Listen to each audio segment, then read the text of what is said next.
Good evening, everyone, and or good afternoon, good morning, hello. Thank you for joining us.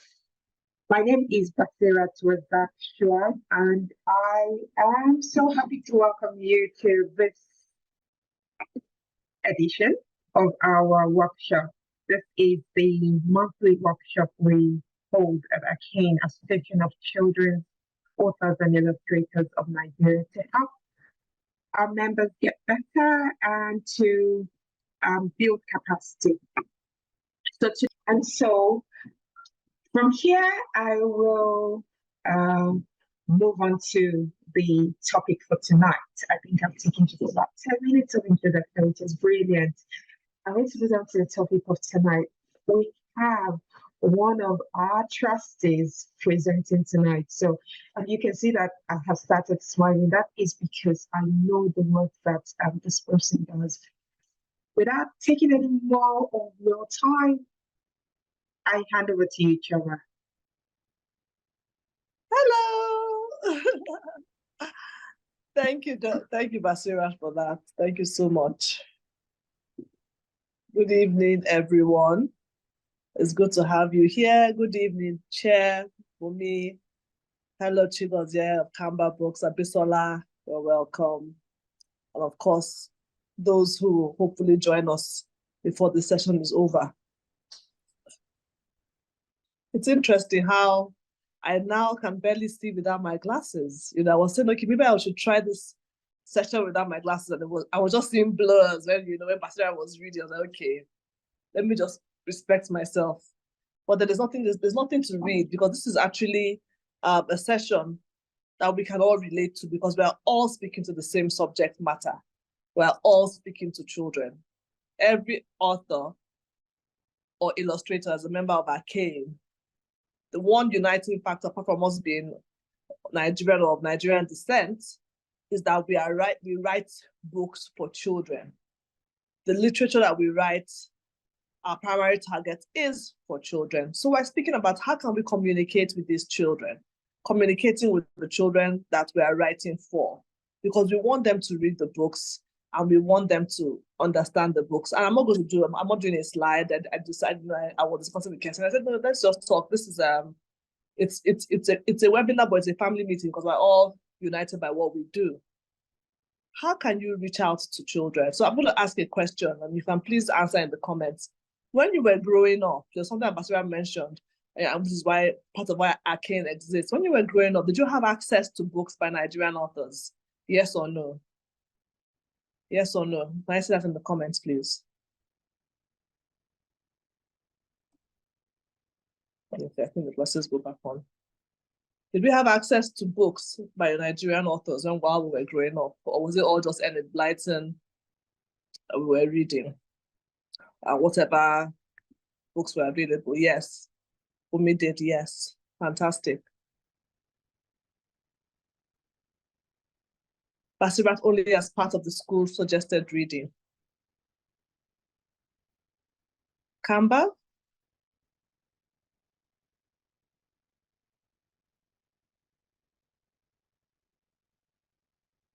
I agree with Basirat, yes. Apisola agrees with you. I read a few, Chika and the River, yes, yes. So I had access to a few as well. Chika and the River, Eze Goes to School. Then there was this really beautiful one of a family. This family, I can't remember the name of the book, but grew up in a poor home, and then the girl goes to live with her sister, and then she decides that she can't fit in with her family anymore because she's now too bougie. It was really a nice book. I can't remember something. Is it All in the Family or something? I can't remember. But we did have access. We did have access to some books, by Nigerian authors, but I think we have more now, and there's more deliberateness now. Because for me, while I did have access to some books by Nigerian authors, I went to a British school, so I was introduced to those books in school, to be honest. It was in the home. My parents were the ones that were buying those books by Nigerian authors. There was a dearth, so to speak. They didn't have enough. And it was until I became a teenager that I now saw a lot of those, what are those books called? What are they called? Able My Love, Pace Setters. Now, you could see there were a lot of those different. Quincy, all sorts of people were writing, there's so many books. Obiagele, Helen Obiagele wrote some. And there was a whole movement with those Nigerian books, especially when we became teens. But as things went on, we saw that it kind of turned back again. Where if our teens, if they're not reading things by whoever, then they're not reading them. They're not reading them. So that's really why ACAIN is here. So how can we communicate to children, not just little children, but children of all ages, so that they are reading books that we are writing? And I think the first point for me is that the books should be relatable. If you're writing to children of a particular age, can they relate to what you're writing? Or are you just writing whatever you think came to your mind? Was it relatable? Is it relatable? Is the subject matter relatable? So whether, yes, it's a work of fiction, but you're writing, oh, Chike and the River, you're writing about something that children can relate to. What would pick a child's interest in that book? What would make them say, oh, I want to read this book? For instance, what made the Mallory Towers series so popular was that a lot of children who were in boarding school or who were, it could like, oh, this is fun. Yeah, and, Midnight Feast, especially if those are schooled in England, they could relate to a lot of stuff that they were seeing in those books. So they would want to read those books. Or kids who, who like adventure, they would want to read about Famous Five. Also. So is it something that children want to do or children do? Is it relatable? So that's, for me, is one of the most important when you're communicating with children through your books, is to make sure the books are relatable. Yes, Basira, that's very true. I think I agree with that, because and that brings me to that same the same points. They were not relatable to you at all, because they had beliefs, and you're a city girl, so you're like, okay, I don't understand what this is all about. So it wasn't, you were not connecting, and that's how I feel when I read some things. There's some posts I'll see online, I'm like, I cannot relate. It's just not speaking to me, so I have nothing to say. I have nothing to contribute to that discussion because I cannot relate to what they're talking about, what they're writing about. So for children, what captures them into the whole story is when it's something that is relatable. So writing about candy, for instance, or balloons which children love, that's a very relatable topic, because children love balloons, children love sweet things. So of course they want to read about how to bake a cake, because who doesn't like cake? With child, hardly any. So relatable is a very important thing when you're writing for stories. Think, can the child relate to this story? In a lot of my books, I look for things that, maybe a child that forgot that had their lunch forgotten at home, or a child that didn't get their costume brought to school, or something, or a child that is lonely on the playground, because these are themes that children can relate to. Everybody either has been that child or has seen that child that did one of these things, didn't bring their lunch or whatever. So it's relatable. So it's a story that they can easily connect. So they are drawn into the story immediately, because they can say, oh, I'm that child, or I know that child. And it makes the story more interesting to them. They immediately want to go on. It's not something that is a vague topic. So it has to be relatable. It has to be relatable. It's very, very important when you're writing. And then, when you're writing for children of, because we have the age groupings, not only must it be relatable, it has to be colorful. And that's why this organization is not just for authors, but also for illustrators, because we're thinking, as a child, I don't know about you guys, as a child, once I saw a book that did not have pictures, count me out. I will not even, I'm like, what is this? Just lines everywhere, just words. And I'm someone who's always loved to read. But at a certain age, if the books did not have colorful illustrations, I wasn't going to read them. Read that book, I would have zero interest in it. But as I got older, I saw myself changing. So after a while, I could do without the books that have illustration on every page. It means every few pages I can manage you. Then it now changed from colorful to black and white. And now, hooray, I can read without any pictures. So it's interesting how the human mind likes imagery and likes color and likes different things. We see babies, how they are drawn to color. A child is there and you pass by with the red, and the child is just looking because it's drawn in by that color.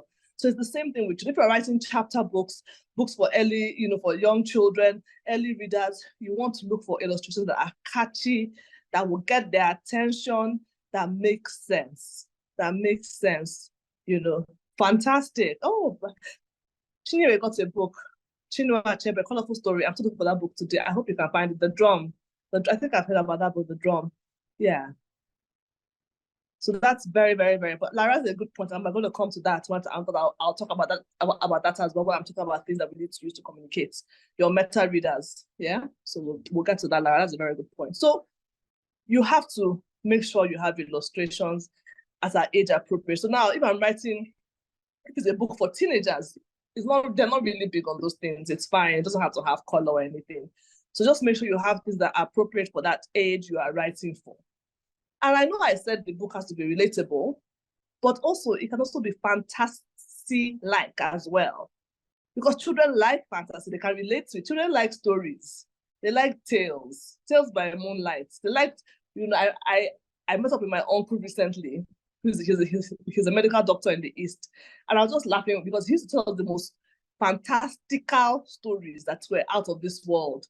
Ridiculous stories as the unicorn type, I'm like, and we would laugh and laugh and laugh and laugh, and they were just like, oh, they made our eyes bubble, like, uncle, it's not possible. How is that?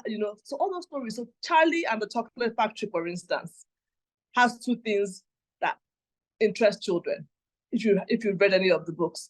So it has all the three things I mentioned. It has a lot of color, very well illustrated. It has something relatable. Children love candy. And then it has fantasy.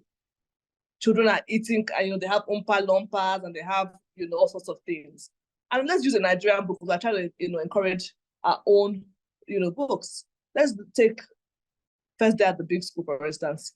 Color, illustration was very important to me when I was looking for, I need to write. If I wrote the book and I had to spend time looking for that illustrator, because you can write one message and it won't have that impact just because you used the wrong imagery. So I spent more time trying to get the right illustrations than I did writing the whole book. We had to make sure, somebody would draw, the person is looking Caucasian. So I want Nigerian children.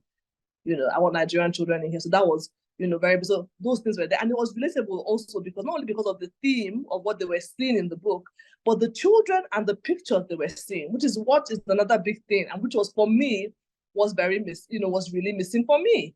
And I'll tell you a story before I continue. When I was, I think I was 6 or 7. I'm not sure how old I was. Well, like I said, I went to a British primary school. And we used to do this thing when we would act in the nativity play. That's the Christmas play in the church that was affiliated with our school, Our Saviour's Church in Lagos, TBS. So every year, children would do the play, and it was a big deal. And I got chosen to be an angel. And I was really excited, you can imagine. I was so excited. And I had my afro, my big hair, they packed it. You know how they used to pack our hair now? All up in the air. I was so excited. And then I think there were 3 angels. So it was me and the other 2 girls. And the other 2 girls were British with blonde, flowy hair. And they were like, oh, you can't be an angel. I said, how? But I'm here on stage with you. What do you mean I can't be an angel? I'm already an angel. They're like, no, you don't have the right kind of hair. Angels don't have hair that sticks up there. That hair flows down like ours. And they were, doing, and I was so upset. And I ran to my teacher. We were about to go on stage. So you can imagine the kind of bad belly girls, about to go on stage. They didn't say it before. As in, we were in the church, about to go, and I went to see my teacher. And I was like, oh, is it I can be an angel? And they were like, said who? And she was like, of course, that's that. Don't be silly. That's ridiculous. And I went ahead and did, and I was the most important angel. So I think that was what brought about the bad belly. I was the one that actually had lines. The other 2 were just standing there doing like that. And I had lines. They were like, so they were beefing me. Anyway, I did my angel. I said everything I was supposed to say, did my thing. And then I started thinking, now, years later, I was like, I don't blame those girls. Whether there was bad belly or not, if you Google, just try it. Google angel. What you will see is a white girl with blonde hair. Image, Google. And I'm going to just try. I don't have, I'm not sharing my screen, but I encourage everybody to try it. Angel, girl angel, yeah? Girl angel. Or if you do angel, girl, female angel, anything you want to do, just do it. You see, male angel is the same thing you see. I'm just looking at pictures. I'm seeing everybody. I've seen like the full page. There's not one black person here. Look, I've seen one. I've seen one brown-skinned girl. That's in about 100 images on my screen. So it's something you can try. And that's because that's what is out there, that's what's in the book, that's the representation that we're lacking, which is why we want our children to see not only relatable stories, but relatable illustrations. Those things are going to communicate to our children. So I'm very big on this. If anyone follows me on Instagram, before I can post Oyibo, it takes me, I love white people. I'm not, I love everybody. But I'm like, I try to promote inclusive imagery because it's something that is lacking. It's something that is really, really lacking. And it's very important that we make sure in our books, we're including people of different colors, different religions, different capabilities, and all of that. It's very, very important. So that's another thing so relatable, not just in the story, but also in the illustration. And like I said, after that, fantastical. It can be fantasy. Children love fantasy. I think that's important when we're communicating with children is values. What values are you trying to bring in the story? It's not compulsory to have a value. That's the honest truth in your children's book. But it does make a lot of sense if you do. And for me, I always say you have a chance to speak to a child and to teach them a lesson or something. Why not go ahead and do it? So values are really, really a great thing that can be passed on through the books you're writing. It speaks to the children in a very easy way. Just by reading the book and saying, oh, this book says we should help our mommy in the kitchen. Indirectly, it can be an indirect way. It sticks in that child's memory. They see that, or cooperation, seeing people mix all the things, for the cake together. It speaks to them. Or inclusion, seeing them, include the child that has this disability or whatever. It makes them, it speaks to that child and makes them understand why those things are important. So it's very, very important, if you can, to include a value or values in the book, because you're telling the story, you're communicating to them, and you want to do it effectively. Another thing that is very important when you're talking to writing for children is that you have to have the parents in mind. The book is for children. Fantastic. But most times the purchaser is the parent. Most times the purchaser is the parent. Sometimes they'll say, oh, take your money, take pocket money and go and buy your book. But particularly when they're young, it's the parents doing all the buying. So it's a very subtle balance where you're making sure the book is appropriate for children, but then the parents will see it and also want to get it. Exactly. And many times the parent is the reader if they're reading to their children. So you got to get something that a parent will say, okay, this is good. I can read this. I like the story. It's something I like as well. So we need to make sure that by writing to not just the child, but to the parent who is going to purchase that book.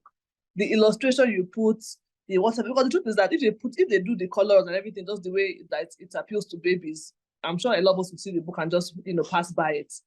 They can just put us bright colors, mix them up and put on a book, and the child will see it and want to grab it. But a parent will not. It won't make sense to them. So there has to be something. So the story, the illustration, whatever it is you're doing, remember that your target audience, not just the child, but the parent, especially at the early age, it is that, like someone, I think Lara said, it is even the parent. At that very early stage, it is the parent, because she or he is going to buy that book for the child. And this brings me to my next point.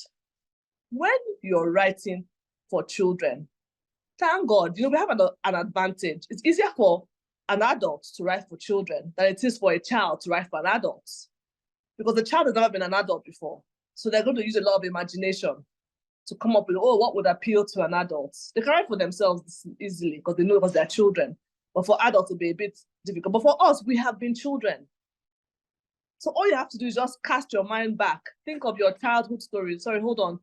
Please, I'm online, darling. Think of your Think of your childhood stories. Think of things that appeal to you as a child. Think of things that appeal to your children. The human being is a very complex yet simple organism in that we all have the same things, the same likes, the same, in a way, even though we're different. So if you can just think, that thing you enjoy doing as a child, more likely than not, children in a different form are still doing similar today. So for me, the subject of my first book, First Day at the Big School, I just thought about the shock I was in when I had to go from nursery to primary school. It was like a rude shock because I was a baby one day, reception, nursery, feeling, I'll go to my, my teacher when I'm tired. I say, oh, please, I want to have a nap. And I say, okay. And they had this nice sleeper bed. I'll now sleep. So I was feeling cute. And the next in primary school, rude shock. I went to say, oh, hi, miss, I want to have a nap or whatever. She said, which nap? Girl, you're in primary school. I was like, what? No more naps in class? And I just thought, somebody should have prepared me for this. I needed some lecture. I needed some transition coaching. How can they do this to me? And I just said, oh, I cannot be the only one that is making this transition from no uniform to uniform. From, oh, you're a baby, and next thing, you're not a big girl. I'm like, no, it can't be only me. So those are the things that will give you material for your stories because you're communicating to a child in what they already understand. They can all relate to every day. Every time I read it, I read Further at the Beast. Out of all my 3-4 books, that's the book I read the most. And children can always be like, they're always like, yes, I can connect because that was them. When they're even teachers, you see them nodding because they can relate. Their first day at work, their first day in a new school, whatever it is. So you were a child. Think about the things that you had to deal with, that you went through. Think about the things that were fun to you, the things that were interesting to you. Think of if you have children, you can also use them to say, oh, okay, that's my children like this kind of thing. They can be, they can help you come up with those things. So those things will help you know how to speak to each other. What would have, how would this have spoken to you, to the child in you? Okay? What would have spoken to the child in you? And that will help you know how to reach the child that you're speaking to. After you've conquered the parents who is going to buy the book, how will you be able to speak to that child? It has to be something that they can, that they connect with. So look into the child. Just cast your memory back. A lot of us are still very young. We don't have to go too far. And think, when I was a child, what were the things the interesting themes and all that spoke to me, that made me happy? Because you want a child to be happy when they're reading your book. The things that I struggled with, you want to answer their moral dilemmas when they read the book. The things that gave me joy, you want to make them joyful when they read the book. The things that made me enjoy books, you want to make them enjoy your book. You want to make them read more. A book that doesn't make a child read more is not a good book. The whole idea is that the child wants to, I remember that as a child, and we see that with our children, those of us that have children, you can read the same story to them 20 times. They don't get tired of it. The same book, because it's communicating with them effectively. Meanwhile, there's some books, they can't even go halfway and they're done. Because there's that connection. Maybe if you read the book, you might say, this theme is not right for this age, it's not age appropriate, it's too, So it's very, very important that you cast your mind back, be a child. We have that advantage of being adults and say, please, what were those things? What do I wish I had written? That's the great thing about an author in general, is that you can actually choose the narrative. You can say, what do I wish was written about? What do I wish was there? What do I wish children saw in books? But when you think of the book by Sade about African ABC, that's so fantastic because you're writing ABC. A lot of us as children was A for apple. And for some children who are in the villages, they had never seen apples before. And even for me as a child, an apple was only what I used to see when my father would travel and they'll come back with apples from the UK. It wasn't an everyday thing. It's not that we see apples everywhere.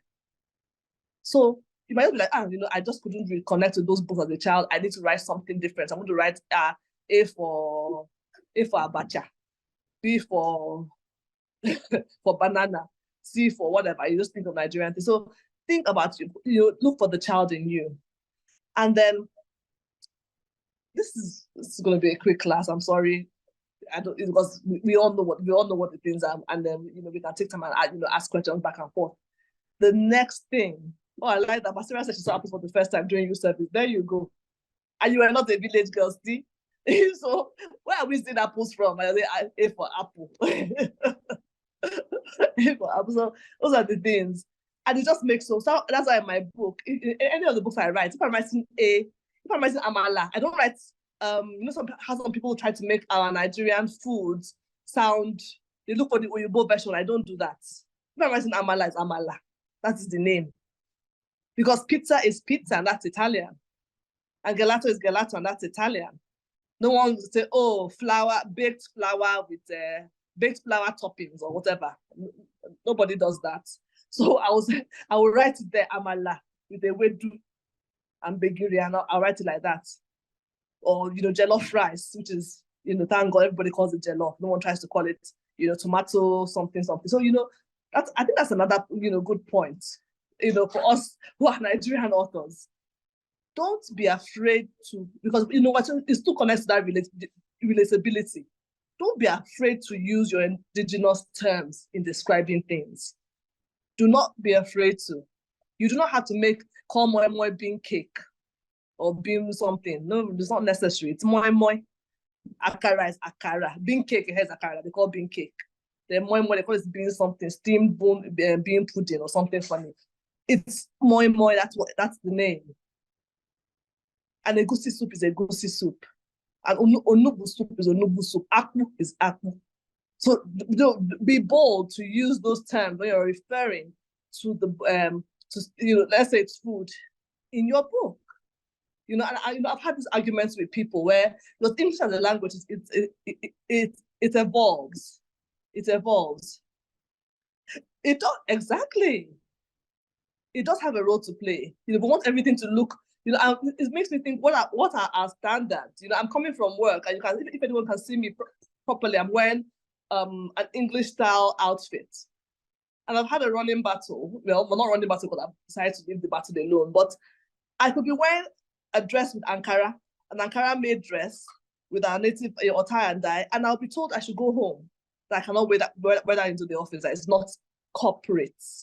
I'm like, who is making all these definitions of what is corporate in Nigeria? What is corporate wear? Where even if I make an English style dress, a Western style dress with native fabric, I will still be told to go home because it's not in line. So all these things this is the work of we authors, to be honest, that we can change these narratives, we can form our own narratives, we can use things the way we want to use them. We can infuse our culture into these things because it's fine.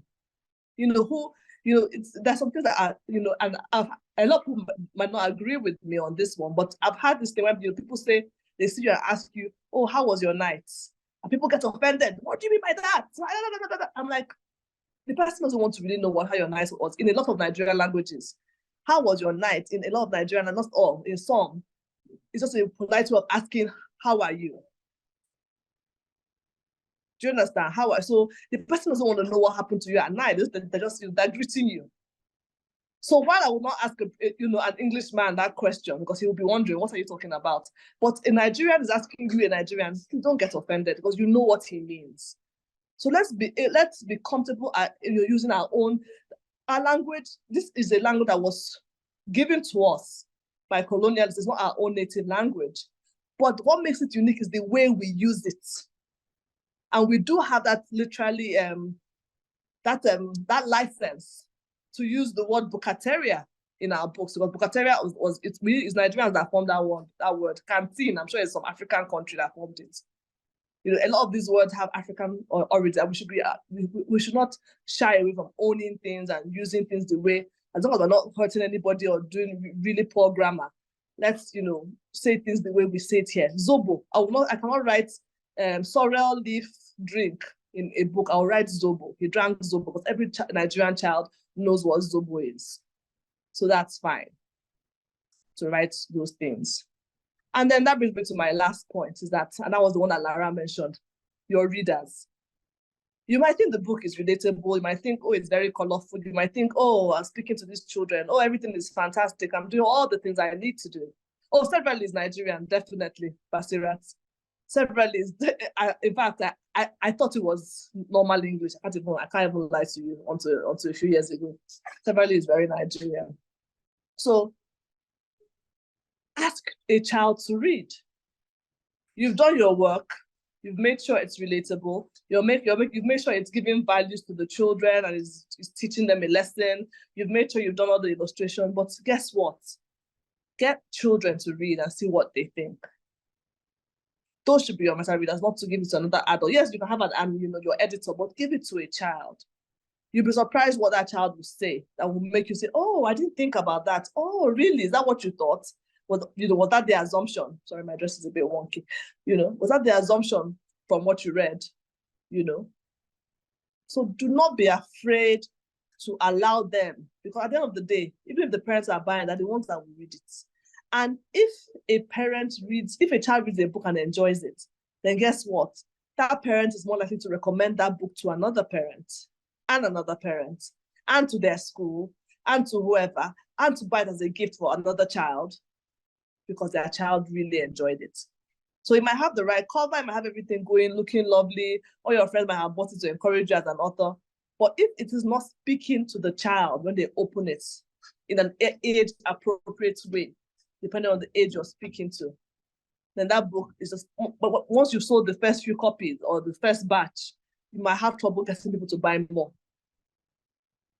But if it's a story that is speaking to the child, it will sell out time after time. Because even the children, I know we've all had that experience. Oh, my child loves your book. Oh, you know what, I wrote that book. My daughter can, if I've read it to her like 10 times, I'm tired. And that is really the most gratifying feeling for any author of children's books, that the people who the book is for hear that story. Hungry Caterpillar. I read that book 1 million times to my children, because it was just like, they just understood how those sounds, what they did to children, So that's the same way if I'm writing things for little children. Think about, bringing in sounds and textures. If it's board books, if it's for older children, think about, what do children this age like? If you're writing for boys of like 9, 10, they all love football. Think of introducing a football hero, a fictional one, so you don't get into trouble and they say you're using them without license or whatever. But think of what appeals to the child, and then actually get a child to read it and give their seal of approval to say, yes, I would definitely, if this book, it's fantastic, or I think I would change that, or it's too wordy, or the pictures look too dreary. Allow them be the ones that would tell you, that would, give them, allow the book be, what's the word? Subject it to their criticism, subject it to their review. Have that board. It could just be one child, it could just be your son, or your daughter, or your neighbor's child, or your colleague's child. Please, can you just look at this? What do you think? What you thought was very simple, but that's another thing that's important, simple. You're not going to use highfalutin language in a book for a 6-year-old. Oh, the conundrum was X, Y, Z, blah, blah, blah, blah, blah in this book. Oh, the whatever, and you're writing all sorts of, the grammar is like out of this world, even like an SAN, even, what's the name of that legislator that liked big grammar? He would even be like, oh boy. Oh, the cacophony for a 3-year-old. So while we're trying to introduce words to our children through books, it should not be the one that they will get lost inside the book, because the language is too advanced for them. That's why you have books for reading ages. You're introducing new books, fine. Yeah, new words into their diction and all that, fantastic. But let's not be so overboard, where the book is something that Einstein should be reading when he's propounding theories, and you're giving that book to a 6-year-old, and he's like, what is the theory of relativity, for goodness sake? Even me, I'm trying to understand those theories, and I'm 45. So please, simple language, age-appropriate language, relational, give it to children. I think I can go on and on. Introduce your things into it happily, introduce values, introduce our words, our culture. Feel free to do it. Don't shy away from it. Thank you so much. Do you think this person has some form of training before they write? I think it's a very good idea, because not everybody has that natural flair to write, and we've all read books that we were like, this person has confidence and that appeal this one, because it just wasn't well written. So I do think some form of training, and I've done like 4 writing workshops for that reason, because I just thought, what I thought, because some people are actually natural, some people have a natural flair, a natural gift for certain things, but some people don't. And that's okay. Almost every skill can be learned and can be improved. So that you're not born with a particular skill does not mean you cannot get better at it. So I do think it's something that a lot of people should write. If you're writing for children, it's not something like writing for teens. Writing for young children, I mean. Writing for adults, I've been trying to write an adult book for the last, look, I've written one, the second one, almost 3 years. So I find writing for children easier. For somebody else who might be able to write to adults, I find it much more difficult to write for children because they're not used to dealing with the younger audience. So I would say yes to that question. Yes, yes, yes, yes, and yes. Writing, training for writers is very, very important. Do we have any other questions? Anything else in the chat book? Thank you so much, Chioma. Please, if you have any questions for Chioma, just pop them in the chat box. But while we wait for your questions, I'm going to say thank you. It's been really useful, to have this conversation again, because there are some people who maybe, as you just said, who naturally have the flair for writing and were able to get into it easier, faster than some other people. Some others have struggled along the way. Some are doing it and are still struggling. And so it helps, when you hear these things and talk about the things that the common pitfalls, that we all have when we're writing. For instance, the role of pictures. How is it that maybe we say we're writing to children and, we have so many words than pictures, Can you speak to that part, please? Okay. I'm not sure I got that. But how do we say by writing to children we have so many words or so many pictures? Which one? So many words. Okay. I think, like I said, it depends on the age. So for some children, when they've fallen in love with reading, hopefully, they are looking forward to those words. They want to read those. I think of the books I have in my house, for my children. So for my older, even my son that's 9, he's a child still, but now because of where he is and he's reading, the level of reading he's gotten to, he's able to devour books without so many pictures more than he could a few years ago, because he's now beginning to fall in love with the story. He's enjoying the subject matter, he's enjoying themes, he's enjoying the values, that the picture is just an add-on. Whereas at a point, the picture was the main focus. And the words were the add-on, or like, okay, is this picture I want to see? And then, okay, a few words. So that's really the interesting thing about, falling in love with reading. It's like, it's like I think the illustration acts like a bait. The carrot stick approach is that carrot that you're trying to say, okay, just do some reading and then you get your carrot.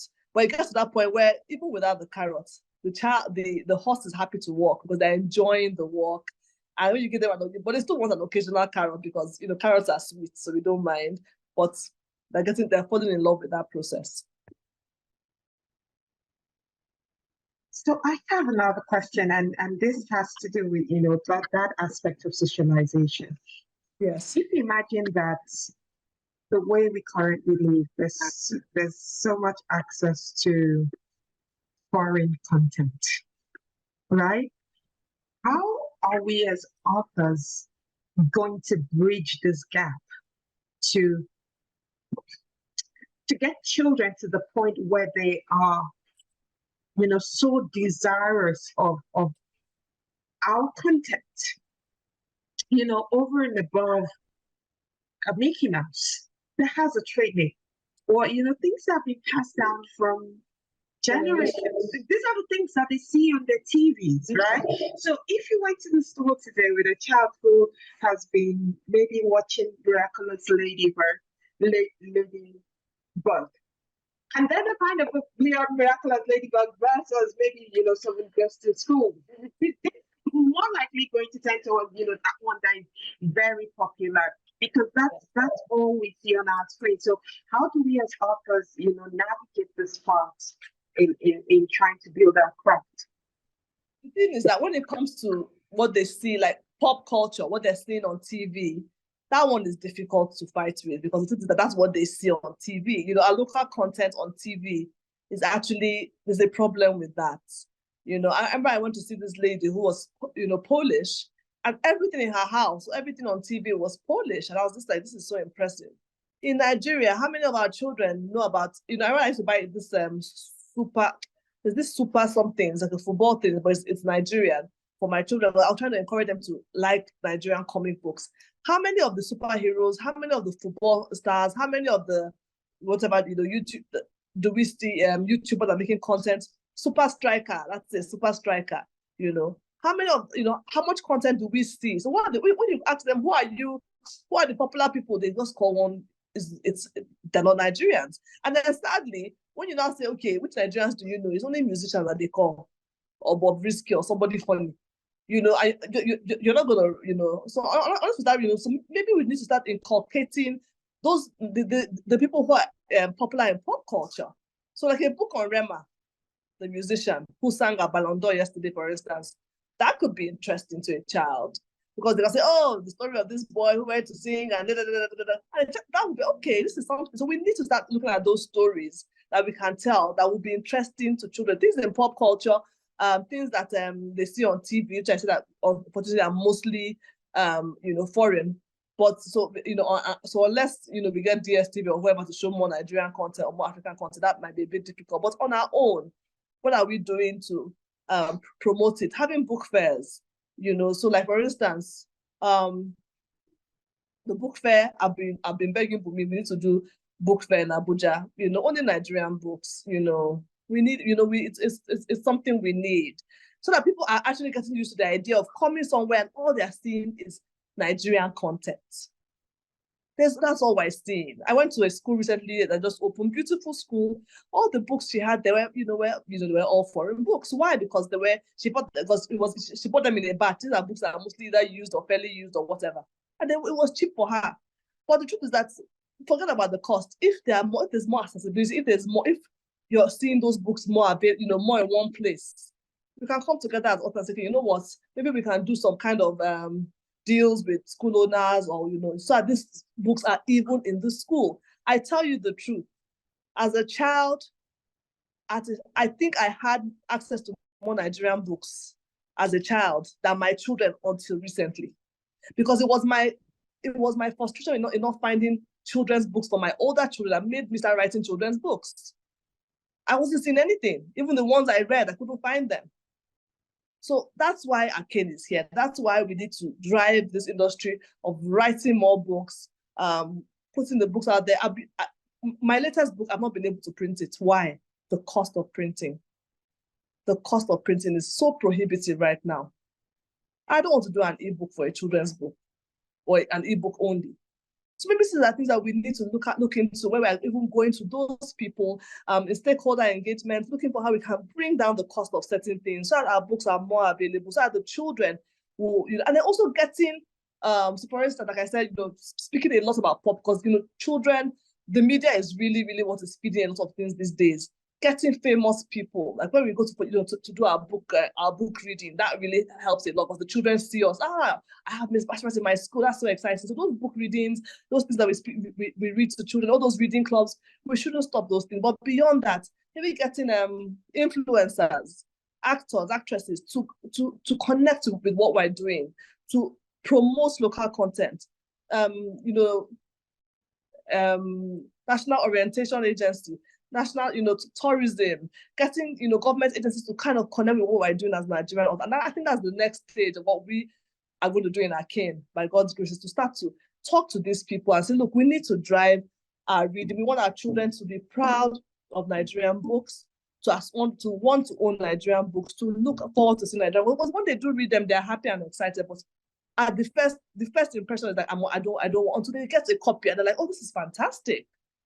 And they're like, oh, this is amazing. I want to read this. But we need to break that barrier and get the parents, get the school owners, get everybody interested in it. And then, of course, the children will read it. I hope I've answered your question, Basira. I hope I've not just been rambling. But it is well. No, you're not. I mean, these are all pertinent issues. So we have to talk about them.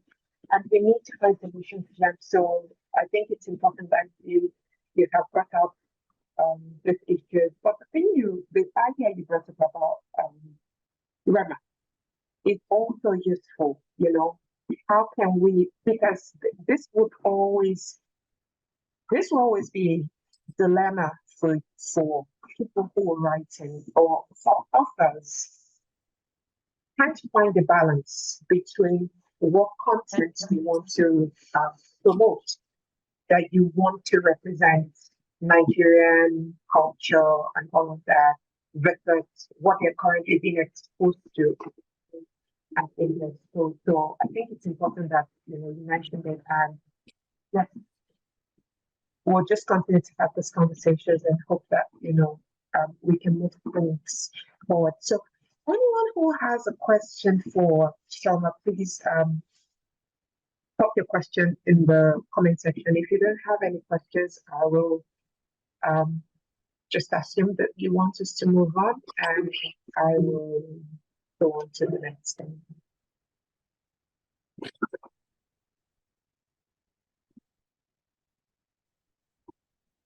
Right, I can't see any questions, so I will just go back to our presentation.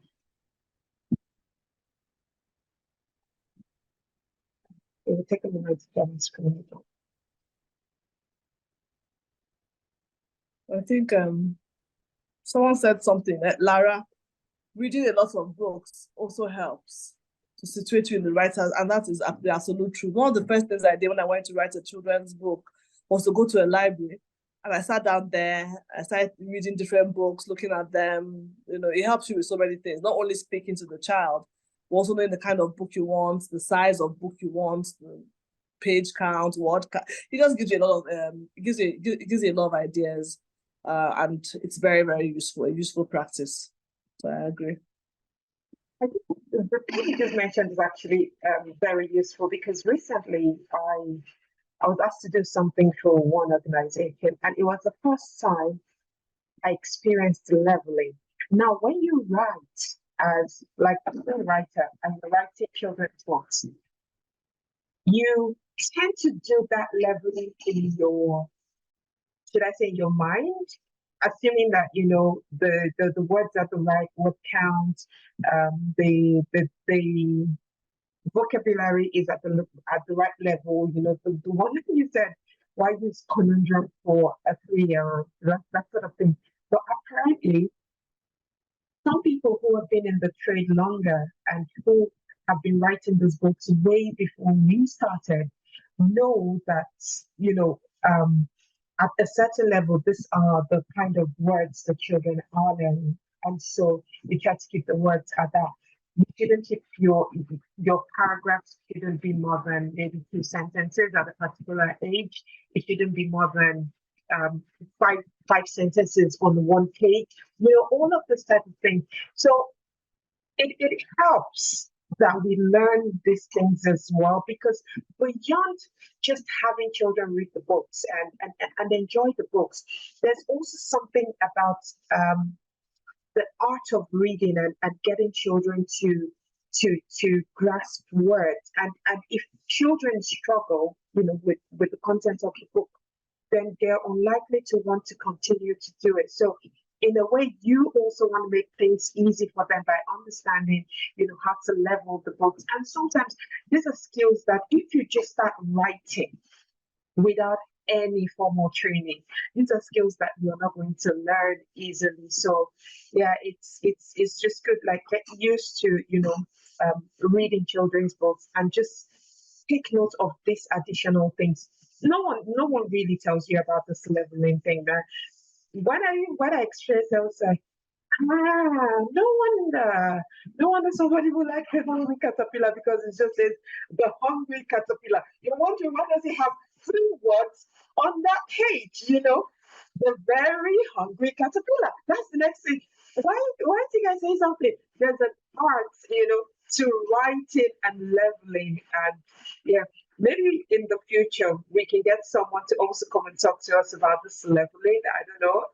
Cassiana just, noticed something about this leveling and how to just use the right words the right sentences at different levels. Absolutely. I think that's a very important point, and it'll be good to expand on that, because you want the child to enjoy reading. You want them to look forward to the story. You don't want to put things that will be barriers and make them hesitant or make them say this is too difficult. So yes, that's fantastic. I totally agree.